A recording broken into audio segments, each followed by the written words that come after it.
आखिरी में मैं इतना ही कहूंगा हमारे भाइयों से, बहनों से, आप तमाम भाई बहन लोग जो यहाँ पे है, इस जलसे में शिकस्त है, आप तमाम भाइयों से मैं एक ही गुजारिश करता हूं। आज दिल्ली से राहुल गांधी आते हैं, आके ये कहते हैं केसीआर साहब के बारे में कि केसीआर आप बीजेपी के बी टीम हो।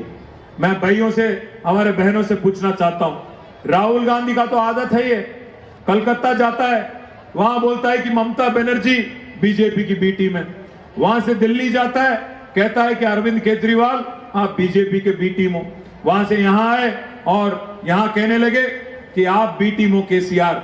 मैं तमाम भाइयों से बहनों से एक ही चीज पूछना चाहता हूं, आज अगर गरीब है मुसलमान 75 साल के बाद, अगर आज मुसलमान पासमंदगी में है, लाचारी है अभी भी, तो कौन जिम्मेदार है इसका?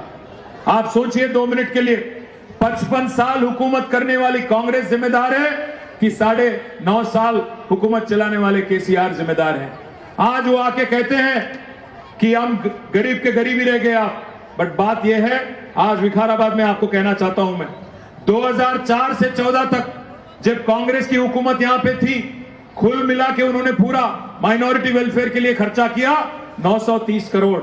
और पिछले 10 साल में, पिछले 9.5 साल में जब केसीआर साहब को आपने हुकूमत सौंपा है, केसीआर साहब के सदारत में माइनॉरिटी वेलफेयर के लिए हमने खर्चा किया 12,000 करोड़। मैं आपसे कहता हूं 12,000 करोड़ देने वाले केसीआर आपके दोस्त है कि कांग्रेस 10 साल में 900 करोड़ खर्च करने वाली कांग्रेस आपकी दोस्त है? आप सोचिए।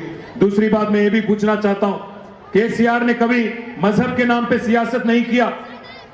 केसीआर साहब ने गरीब को गरीब की तरह देखा है, इंसान को इंसान की तरह देखा है। इसलिए अगर आज गरीब हिंदू को बतुकम्मा के दौरान एक तोहफा दिया जाता है, तो गरीब मुसलमान को रमजान के वक्त तोहफा दिया जाता है।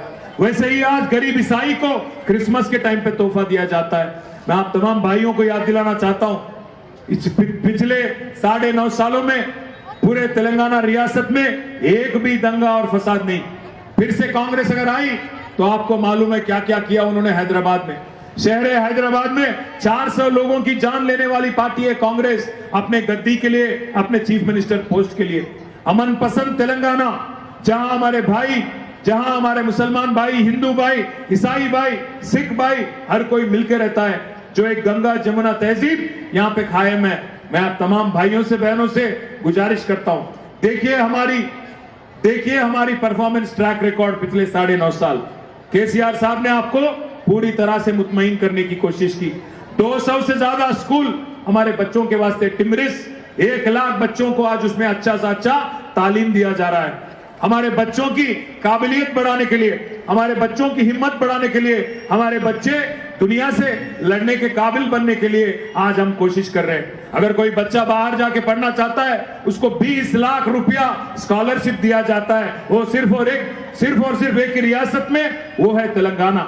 मुझे बता दे राहुल गांधी, आपके कांग्रेस के हुकूमत में कभी ऐसे सोच आपकी थी? हमेशा आपने माइनॉरिटीज को, मुसलमानों को एक वोट मशीन की तरह देखा, वोट डालने वाली मशीन की तरह देखा। उनकी तरक्की के लिए आपने कुछ नहीं किया। हमने बस एक ही चीज में विश्वास किया। केसीआर साहब बोलते हैं मखदूम मोइनुद्दीन की एक बात, हयात लेके चलो, कायनात लेके चलो, सिलेते चलो, सारे जमाने को साथ लेके चलो। मैं आप तमाम भाइयों से गुजारिश करता हूं, तेलंगाना की एक लौती आवाज है केसीआर। इनका उभरना राहुल गांधी को और मोदी को, दोनों को नापसंद है। मोदी आके बोलता है केसीआर आप कांग्रेस के बी टीम हो, राहुल आके बोलता है आप बीजेपी के बी टीम हो, क्योंकि दोनों को कतई पसंद नहीं है। जाहिर है एक ताकतवर लीडर अगर तेलंगाना से उभर के आता है, महाराष्ट्र जाएगा, बाहर जाएंगे और वहां पे झंडा गाड़ेंगे, तो दोनों को नुकसान है। इसीलिए तेलंगाना की एक लौती आवाज केसीआर को यही दफनाना चाहते हैं लोग। इसलिए मैं तमाम भाइयों से, बहनों से गुजारिश करता हूं, अगर कोई कमियां हैं, गलतियां हैं, कोई नाराजगी है, इसको हम आपस में लिपट लेंगे। पर 30 तारीख के दिन हमारी शान, हमारी पहचान, हमारी कार की निशान जो है, इस पे जरूर वोट दीजिए। आनंद भाई को जिताइए, केसीआर साहब को फिर से तीसरी बार वजीर आला बनाइए।